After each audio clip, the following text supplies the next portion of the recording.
Agatha கிறிஸ்டியின் Orient express பாகம் 1 நிஜங்கள் அத்தியாயம் 7 உடல். டாக்டர் கான்ஸ்டன்டைன் தொடர அடுத்த கோச்சில் கொலையான உடல் கிடந்த பெட்டிக்கு போனார் பாய்ரோ. கண்டக்டர் வந்து அவனிடமிருந்த சாவியால் கதவனை திறந்து விட்டான். இரு ஆடவர்களும் உள்ளே நுழைந்தார்கள். தன் உடனிருந்த டாக்டரை விசாரிக்கும் தொனியில் பார்த்தார் பாய்ரோ. இந்த கம்பார்ட்மெண்ட்ல எந்த ஜாமானெல்லாம் இடம் மாறி இருக்கு? எதுவும் தொடப்படல டிடெக்டிவ். பரிசோதிக்கும் போது உடலை நகர்த்திவிடக் கூடாது என்பதில் நான் உஷாராகவே இருந்தேன். பாய்ரோ ஆமோதித்தார். தன்னை சுற்றிலும் பார்த்தார். உடனடியாய் அவரது உணர்வினை தொட்டது தாள ஒன்னா வெடவெடப்பு. எத்தனை தூரம் முடியுமோ அத்தனை தூரத்துக்கு ஜன்னல் கீழ் நோக்கி தள்ளப்பட்டிருந்தது. தடுப்பு தகடுகளால் ஆன திரைசீலை தூக்கப்பட்டிருந்தது.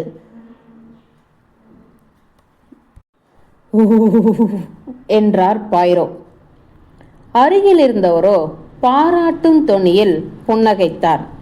பாய்ரோ கவனமாய் ஜன்னலை பரிசோதித்தார். நீங்க சொன்னது கரெக்ட் என்றார். கேரேஜை விட்டு ஒருத்தரும் இந்த வழியா வெளியேறல. அப்படி தோணணும்னு ஜன்னல் திறந்து வைக்கப்பட்டிருக்கு. ஆனா கொலையாளியின் இந்த இலக்கினை பனி தோக்கடிச்சிருக்கு. ஜன்னலின் சட்டத்தினை இப்பொழுது கவனமாய் பார்த்தார்.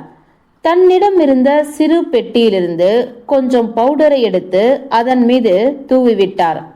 கைரேகைகளே இல்ல என்றார். அழிக்கப்பட்டாச்சு என்பதையே இது உணர்த்துது. அப்படியே விரல் ரேகைகள் இருந்திருந்தாலும் அதிக தகவல்கள் ஒன்றும் கிடைச்சிருக்காது.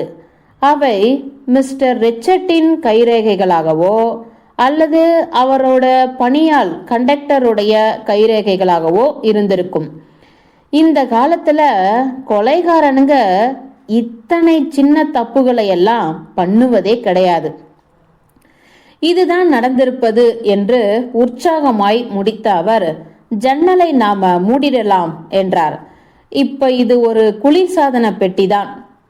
தனது வார்த்தையை நடைமுறைப்படுத்திவிட்டு கீழே அசைவற்று கிடந்த அக்ரிணை பொருளின் மீது முதல் முறையாய் பார்வையை பதித்தார். ரிச்சர்ட் மல்லாக்க கிடந்தார். துருப்பிடித்த நிறத்திட்டுகள் கொண்டிருந்த அவருடைய பைஜாமா பட்டன்கள் கழற்றப்பட்டு பின்னோக்கி வீசப்பட்டிருந்த நிலையில் தெரிந்தன. நான் காயங்கள் எப்படிப்பட்டவைன்னு பார்க்க வேண்டியிருந்தது என்று விளக்கினார் டாக்டர். பாய்ரோ ஆமோதித்தார். உடலை நோக்கி குனிந்தார் அவர். பிறகு சிறுமுக இறுக்கத்துடன் நிமிர்ந்து நின்றார். ஈவிருக்கம் இல்லாதது இது என்றார். யாரோ ஒருத்தர் அப்படி நின்னுக்கிட்டு திருப்பி திருப்பி இவரை அடிச்சிருக்கணும். எத்தனை காயங்கள் இருக்கு மொத்தத்துல? 12ன்னு நான் கணக்கு பண்ணிருக்கேன். 1-2 வெறும் சிராப்பை ஏற்படுத்தும் அளவுக்கு சாதாரணமானவை. மாறாக குறைஞ்சபட்சம் 3 அடிகள் மரணத்தை உண்டு பண்ண வல்லவை. டாக்டர் சொன்ன துணியிலிருந்து என்னவோ ஒன்று பாய்ரோவின் கவனத்தை இழுத்தது. அவர் அவரை கூர்மையாய் பார்த்தார். விளங்காததால் ஏற்பட்ட முகச்சுளிப்புடன் அந்த குள்ள கிரேக்கர் கீழே கிடந்த உடலையே வெறித்து கொண்டிருந்தார். என்னவோ ஒன்று பொருந்தாததை போல உங்களுக்கு தோணுது இல்லையா என்று மிருதுவாய் கேட்டார் பாய்ரோ. யூ ஆர் ரைட் என பதிலளித்தார் டாக்டர். என்னது? கவனிங்க, இந்த 2 காயங்கள் இங்கேயும் இங்கேயும் குறிவைத்து அவர் காட்டினார். இவை ஆழமானவை. இந்த ஒவ்வொரு அடியும் இரத்த நாளங்களை எல்லாம் வெட்டி கடைசியா இருக்கணும். ஆனாலும் நுனிகள் கசியல. நாளங்களின் நுனிகள்ல இரத்த கசிவு இல்லை. இது என்ன சொல்லுது? இந்த ஆள் ஏற்கனவே செத்து போயிட்டான் என்பதை. கொஞ்ச நேரத்துக்கு முன்னாடி இந்த அடிகள் கொடுக்கப்பட்ட போது அவருக்கு உயிர் இல்லை. ஆனா அப்படி முடியுமா என்பது விசித்திரமா இருக்கு. அப்படித்தான் தோணும் என்று சிந்தனையாய் சொன்னார் பாய்ரோ. தான் அடிச்ச அடிகள்ல செத்திருக்க மாட்டாரோன்னு சந்தேகப்பட்டு மேலும் 2 வெட்டு வெட்டியிருக்கலாம். ஆனா எஸ், நீங்க சொல்வதை போல இப்படி நினைப்பது நமக்கு விசித்திரமா தான் இருக்கும். ஓகே, வேற ஏதாவது? வெல், ஜஸ்ட் இன்னொன்று. அது இங்க பாருங்க, இந்த காயம் வலக்கரத்துக்கு கீழே, அதாவது வலது தோலுக்கு பக்கத்துல. அதுதான். இப்ப இந்தாங்க, என்னோட பென்சிலை எடுத்துக்கங்க, ட்ரை பண்ணுங்க. இடி போன்ற அந்த பேரிடிய உங்களால கொடுக்க முடியுமா? பாய்ரோ தனது கையை உயர்த்தினார். ஐ சி என்றார். விளங்குது. வலது கையால ரொம்பவுமே கஷ்டம்தான். சொல்ல போனால் இம்பாசிபிள். ஒருவேளை இடது கையால செய்திருந்தால்? அப்படி சொல்லுங்க மிஸ்டர் பாய்ரோ. எக்ஸாக்ட்லி. இந்த அடி நிச்சயமா இடக்கையால தான் அடிக்கப்பட்டிருக்கு. அப்படின்னா நம்ம கொலையாளி இடக்கை பழக்கமுள்ளவனா? ஆனா அப்படி அடிச்சு சொல்லிடவும் முடியாது. ஒத்துக்கிறேன் மிஸ்டர் பாய்ரோ. இதோ இந்த மற்ற அடிகள்லாம் வலக்கை பழக்கமுள்ளவன் அடிச்சதுதான். 2 நபருங்க என்று முணுமுணுத்தார் பாய்ரோ. நாம மறுபடியும் 2 நபர்களா இருக்கணும்னு என்னும் கட்டத்துக்கு வரோம் என்றவர் பட்டென்று கேட்டார். மின்சார பல்பு போட்டிருந்ததா? அதை சொல்வது கஷ்டம். தினசரி காலையில 10 மணிக்கு எல்லா விளக்குகளையும் கண்டக்டர் அணைச்சிடுவான். சுவிட்சுகள் நமக்கு சொல்லும் என்றார் பாய்ரோ கராராய். மேலிருந்த விளக்கின் சுவிட்சையும் படுக்கை தலைமாட்டிலிருந்து சுழலும் விளக்கின் சுவிட்சையும் அவர் பரிசோதித்தார். முன்னது அணைத்திருந்தது, பின்னது மூடப்பட்டிருந்தது. என்றார் அவர். இங்கே நாம முதல் மற்றும் 2ஆம் கொலைக்காரர்கள் என்னும் அணுகுமுறைக்கு வந்திருக்கோம். முதல் கொலையாளி தனது எதிரியை அடிச்சிட்டு போயிருக்கான். கூடவே லைட்டையும் அணைச்சிட்டு இருட்டுல உள்ளே வரும் 2வது கொலையாளி அவன் இலக்கு வச்சு வந்துள்ள வேலை ஏற்கனவே முடிஞ்சிடுச்சுன்னு தெரியாம சடலத்தை குறைஞ்சபட்சம் 2 தடவையாவது குத்திருக்கான். மலைப்பாருக்கு என்றார் குள்ள டாக்டர் விறுவிறுப்புடன். டிடெக்டிவின் கண்கள் கிண்டல் அடித்தன. நீங்களும் அப்படிதான் நினைக்கிறீங்களா? சந்தோஷம். எனக்கென்னவோ இந்த யூகம் கொஞ்சம் முட்டாள்தனமா படுது. வேறென்ன விளக்கம் இருந்துட முடியும்? இதேதான் நான் எனக்கு நானே கேட்டுக்கிட்டு இருக்கேன். இந்த யூகம் என்ன எதிர்பாராம 2 பேருக்கு தோணும் ஒரு கற்பனை தானா? அல்லது 2 பேர் இதுல ஈடுபட்டு இருக்காங்க என்பதை காட்டும் வேற யாராவது இங்க இருக்கா? இதுக்கு எஸ்ன்னு என்னால பதில் சொல்ல முடியும். நான் ஏற்கனவே சொன்னதை போல விழுந்திருக்கும் அடிகள்ல 2 அடிகள் ரொம்பவும் பலமற்று விழுந்திருக்கு. இதுக்கு 2 காரணங்கள் சொல்லலாம். உடல் பலமில்லாத காரணம், அல்லது கொல்லணும் என்னும் தீர்மானம் பலமா இல்லாத காரணம். இவையெல்லாம் மிருதுவான அடிகள் தான்.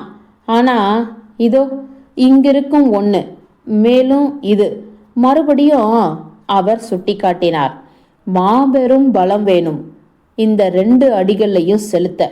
தசையும் நார்களையும் எலும்பு வரை துளைச்சி போயிருக்கு. இவை 2ம் உங்க கருத்துப்படி ஒரு ஆம்பளையால அடிக்கப்பட்டிருக்கா? படு நிச்சயமா. இவை பெண்ணால அடிக்கப்பட்டிருக்காதா? ஒரு இளைய விறுவிறுப்பான உடற்பயிற்சி நிறைந்த பொம்பளை, குறிப்பா உணர்ச்சி வேகத்தின் கடும் பிடியில் இருக்கும் பொம்பளையால முடியும். ஆனாலும் என் கருத்துல இது அசாதாரணம்தான். பாய்ரோ சில கணங்கள் பேச்சின்றி இருந்தார். டாக்டர் பரபரப்பாய் கேட்டார். என்னோட பாயிண்ட் உங்களுக்கு புரியுது இல்லையா? கச்சிதமா என்றார் பைரோ. இந்த சமாச்சாரம் தானா? அதாவது அழகா விளங்குது. கொலைகாரன் மகாபலம் பொருந்திய ஒரு ஆம்பளை, ஒரு பொம்பளையும் வலக்கை ஆள், இடக்கை ஆள். இப்பொழுது சட்டென்று கோபத்தில் பேசினார். கொலை உண்ட இவர் இத்தனை நடக்கும்போதோ இவர் என்னதான் பண்ணிக்கிட்டு இருந்தார்? கத்தல, கதறல, திணறல, தன்னைத்தானே காப்பாத்திக்க போராடல. தன்னிடம் முதல் நாள் மிஸ்டர் ரிச்சர்ட் காட்டியிருந்த ஆட்டோமேட்டிக் பிஸ்டலை அவரது தலையணைக்கு அடியிலிருந்து எடுத்தார் பைரோ. முழுக்க குண்டுகள் இருக்கு பாருங்க என்றார். பார்த்தார்கள். சுவரில் இருந்த ஊக்கில் ரிச்சர்ட் மதியம் அணிந்திருந்த துணிகள் தொங்கிக் கொண்டிருந்தன. சின்ன டேபிளில் கழுவும் பேஷனில் பல ஜாமான்கள் இருந்தன. கண்ணாடி டம்ளரில் பொய் பற்கள், இன்னொரு காலி கோப்பை, மினரல் வாட்டர் பாட்டில், பெரிய பிளாஸ்க், ஒரு சிகரெட்டின் எரிந்த நுனியும் சில சிதறிய தாள்களும் கொண்ட ஆஷ்ட்ரே மற்றும் 2 எரிந்த தீக்குச்சிகள். காலி கோப்பையை எடுத்து டாக்டர் முகந்து பார்த்தார். கொலை உண்டவரின் இரவு கதையை இது சொல்லுது. ட்ரக். எஸ். பைரோ விளங்கியதைப் போல தலையசைத்தார். அவர் 2 தீக்குச்சிகளையும் எடுத்துக்கொண்டு அவற்றை ஆழமாய் கவனித்தார். இதுல உங்களுக்கு க்ளூ கிடைச்சிருக்கா என்று ஆர்வமாய் கேட்டார் டாக்டர். 2 தீக்குச்சிகளும் வேற வேற வகை என்றார் பைரோ. ஒன்று மற்றதை விட தட்டையாக இருக்கு பாருங்க. இது உங்களுக்கு ட்ரெயின்ல கிடைக்கும் வகை என்றார் டாக்டர். பைரோ ரிச்சர்ட்டின் உடைக்குள் தேடினார். தற்சமயம் தீப்பெட்டி ஒன்று அவர் வெளியில் எடுத்தார். அதன் குச்சிகளை கவனமாய் ஒப்பிட்டார். வட்டமாயிருப்பது மிஸ்டர் ரிச்சர்ட் கொளுத்தியது என்றார். தட்டையான வகையும் இவர்கிட்ட இருந்திருக்கணும், பாப்போம். அடுத்த நிகழ்ந்த தேடுதல் வேறெந்த வகையும் காட்டவில்லை. பைரோவின் கண்கள் தகதகவென்று கம்பார்ட்மெண்ட் நெடுக்கிலும் அலைந்தன.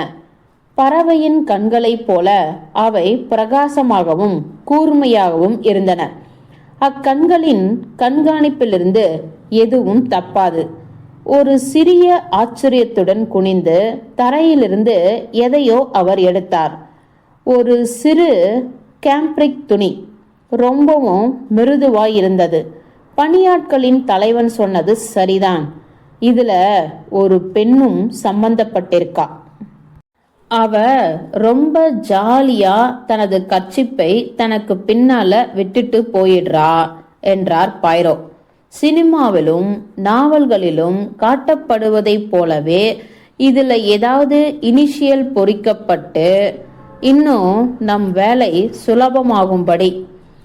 நமக்கு எப்படிப்பட்ட ஒரு அதிர்ஷ்டம் பாருங்க என்றார் டாக்டர். இல்ல, சொன்ன பைரோவின் குரலில் இருந்த கிண்டலான எதுவோ ஒன்று டாக்டரை ஆச்சரியப்பட வைத்தது. இதற்கு காரணம் என்ன என்று அவர் கேட்பதற்கு முன்னதாகவே தரைக்குள் இன்னொரு கரணம் அடித்தார் பைரோ. இம்முறை தனது உள்ளங்கையில் தூக்கி பிடித்து காட்டினார். சிகரெட் பைப்பை சுத்தப்படுத்தும் ஒரு கிளீனரை. ஒருவேளை இது ரிச்சர்ட்டுடையதா இருக்கலாமே என ஆலோசித்தார் டாக்டர். அவர் சட்டைப்பைக்குள் எதற்குள்ளும் பைப் இல்லை. புகையிலை பேக்கோ கிடையாது. அப்ப இது ஒரு துப்பு. ஓ, நிச்சயமா. இதுவும் கூட ரொம்ப ஜாலியா கண்கள்ல படும்படி விடப்பட்டிருக்கு. இம்முறை ஒரு கம்பீரமான துப்பு. இந்த வழக்குல துப்பே கிடைக்கலன்னு யாரும் சொல்லிட முடியாது பாருங்க. அதான் இங்கே துப்புகள் கொட்டி கிடக்கு, பை கொள்ளாம. இருக்கட்டும், கையாளப்பட்ட ஆயுதத்தை நீங்க என்ன பண்ணினீங்க? ஏதாவது ஆயுதம் இருந்ததை போல அறிகுறியே இல்லை. கொலைகாரன் தன் கூடவே எடுத்துக்கிட்டு போயிருக்கணும். எதுக்காக? தனக்குள் சொல்லிக் கொண்டார் பாய்ரோ. மரணம் அடைந்தவரின் பைஜாமா பாக்கெட்டை பட்டும் படாமல் சோதித்த டாக்டர் ஹா என்றார். நான் இதை கவனிக்காம விட்டிருக்கேன் என்றவர், நான் தான் இதன் பட்டன்களை அவிழ்த்து பின்பக்கமா வீசின போல போட்டேன் என்றார். நெஞ்சு பக்கத்து பாக்கெட்டிலிருந்து ஒரு தங்க கடிகாரத்தை எடுத்தார். கை கடிகாரமே நன்றாக அடி வாங்கியிருக்கு. அதன் முட்கள் 1.25 என்றன. கவனிச்சிங்களா என்று கத்தியே விட்டார் கான்ஸ்டன்டைன். இது கொலை நடந்த நேரத்தை நமக்கு சொல்லுது. இது என்னுடைய கணக்கோட ஒத்து வருது. நள்ளிரவிலிருந்து 2 மணிக்குள்ளேன்னு நான் சொன்னேன். அதாவது இன்னும் நுணுக்கமா கணக்கிட்டால் 1 மணியை ஒட்டி இருக்கலாம்னு சொல்லலாம். இருந்தாலும் இந்த விஷயங்கள்ல ரொம்பவும் கராரா நேரத்தை சொல்லிட முடியாது. ஆனா கை மேல இங்க ஒரு முடிவு இருக்கு, 1.25. இதுதான் கொலை நடந்த காலம். இருக்கலாம், சாத்தியம். எஸ், நிச்சயம் சாத்தியம். டாக்டர் டிடெக்டிவை ஆர்வமாய் பார்த்தார். மன்னிக்கணும் பாய்ரோ, நீங்க சொல்வதை என்னால ஒழுங்கா புரிஞ்சிக்க முடியல. எனக்கே முதல்ல புரியல என்றார் பாய்ரோ.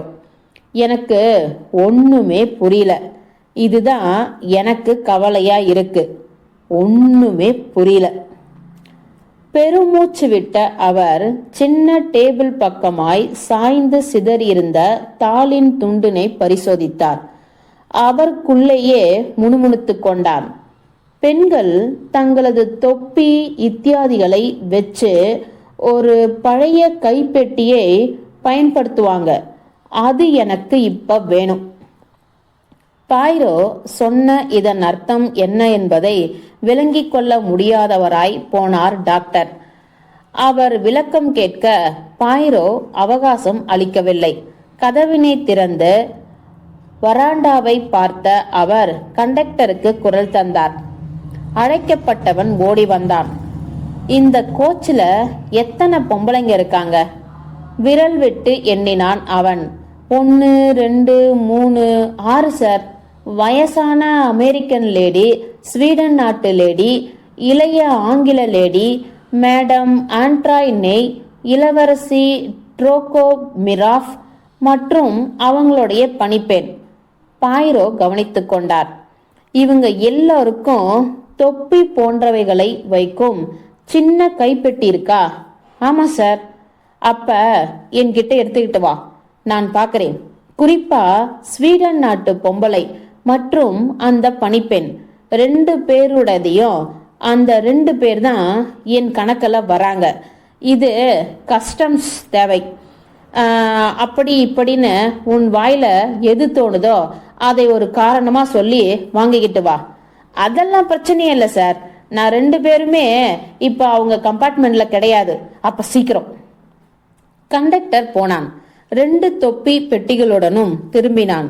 பணிப்பெண்ணுடைய பெட்டியை திறந்து உள்ளே துளாவினார் பாய்ரோ. பிறகு ஸ்வீடன் நாட்டு பெண்ணுடைய பெட்டியை திறந்த அவர் ஒரு முழு திருப்திக்கான மூச்சு காற்றினை வெளியிட்டார். தொப்பிகளை ஜாக்கிரதையாய் அகற்றிய அவர் வட்ட வட்டமாய் வளைந்திருந்த வயர் வளையலை காட்டினார். ஹா, இதோ இருக்கு நமக்கு தேவையானது.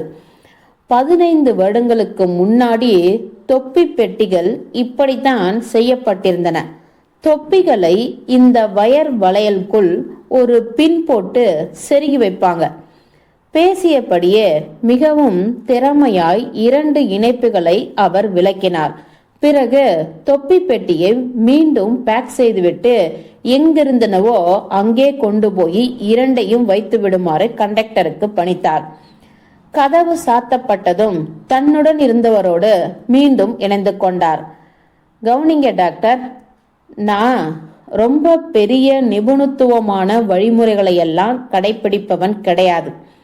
நான் தேடுவது உளவியலின் துணையை, கைரேகையோ அல்லது சிகரெட் தூளையோ அல்ல. ஆனா இந்த கேஸ்ல நான் அறிவியலின் துணையை கொஞ்சம் துணைக்கு அழைச்சிக்க போறேன். இந்த கம்பார்ட்மெண்ட் முழுக்க துப்புகளா இருக்கு. ஆனா இவை எல்லாம் தான் எனக்கு தேவையான துப்புகள்னு என்னால ஊர்ஜிதப்படுத்திக்க முடியுமா?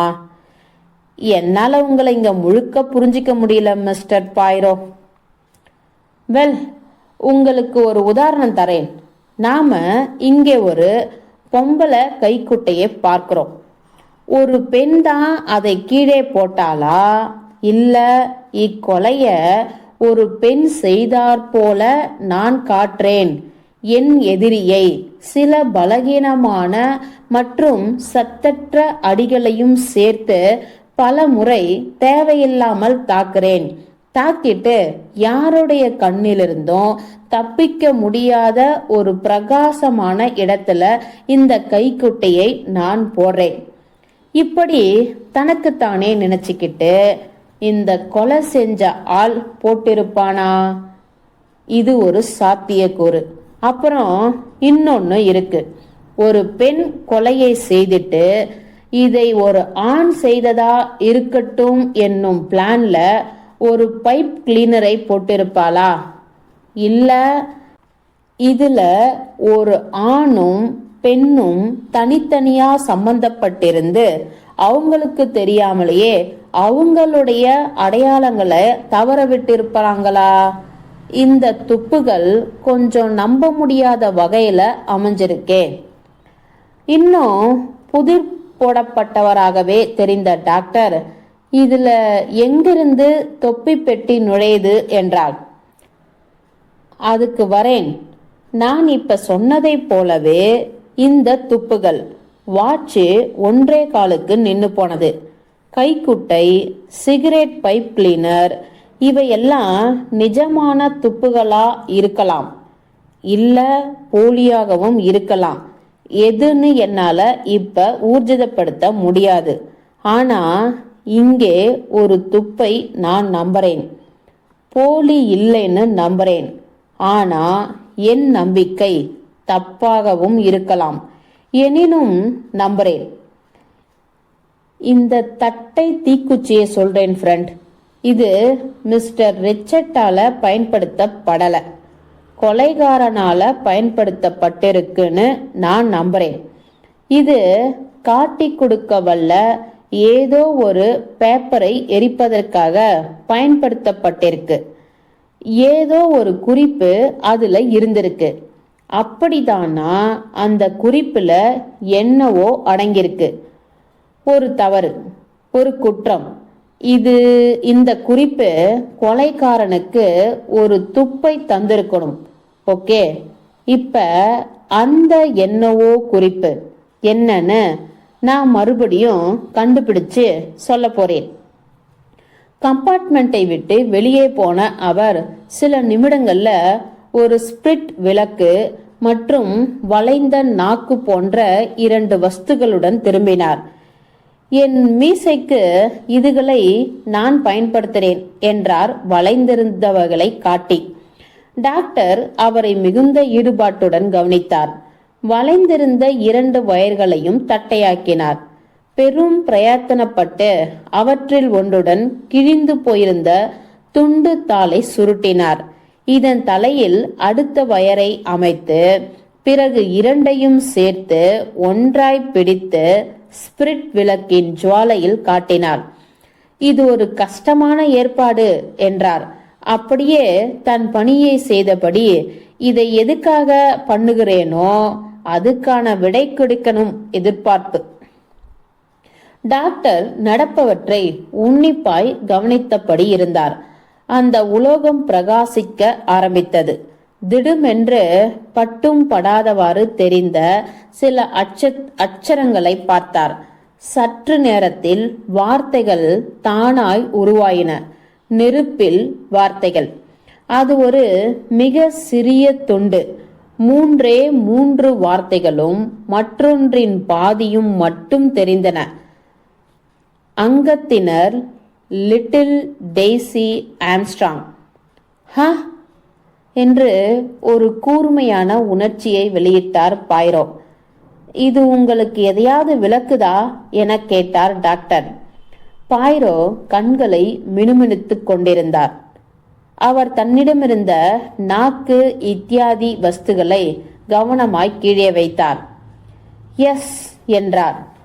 மரணித்துவிட்ட முதியவரின் நிஜ பெயர் எனக்கு இப்ப தெரியும்.